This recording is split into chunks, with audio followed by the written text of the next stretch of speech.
Hi students, in this lecture we are going to discuss about the preparation, properties and uses of different types of polymers. The first is nylon and it is coming under polyamide polymers. So they are synthetic polymers having a common amide linkage C double bond ONH. If a polymers are aliphatic polymers then they are called as nylons. If 85% of amide groups are attached to the aromatic group then polyamides are called as aramides.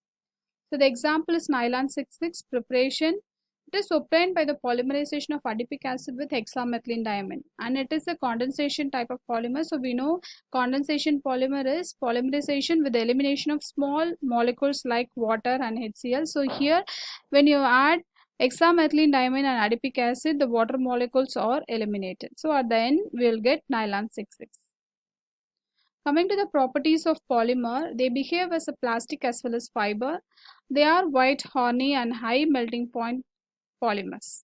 They are insoluble in common organic solvents but soluble in phenol and formic acid. They possess good mechanical properties and vary resistance to moisture. They are characterized by the combination of high strength, elasticity, toughness and abrasion resistance. Next, uses of nylons. So nylon 6,6 is used for fibers which are used in making socks, ladies' shoes, dresses, carpets, etc. Nylon 6 is mainly used for molding purposes for gears, bearings, electrical moldings, etc. Nylon bearings work without any lubrications.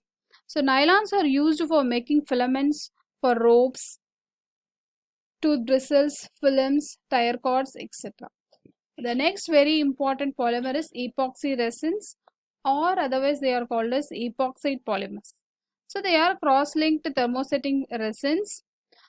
They are polyethers. Because of the monomeric units in the polymer, they have ether type of structures, that is ROR.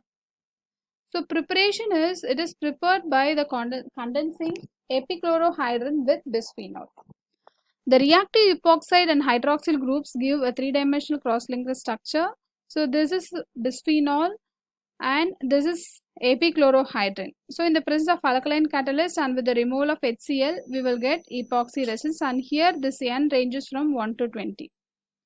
Coming to the properties, here due to the presence of stable ether linkages, epoxy resins possesses high chemical resistance to water, acids, alkalis and various solvents. They are flexible, tough and possesses very good heat resisting property. Because of the polar nature of the molecules, they possess excellent adhesion quality. And uses, epoxy resins are used as surface coatings, adhesives like glass fiber reinforced plastics. They are applied over cotton, rayon and bleached fabrics to impart grease resistance and shrinkage control. They are used as laminating material in electrical equipments and mold made from epoxy resins are employed for the production of components for aircrafts and automobiles.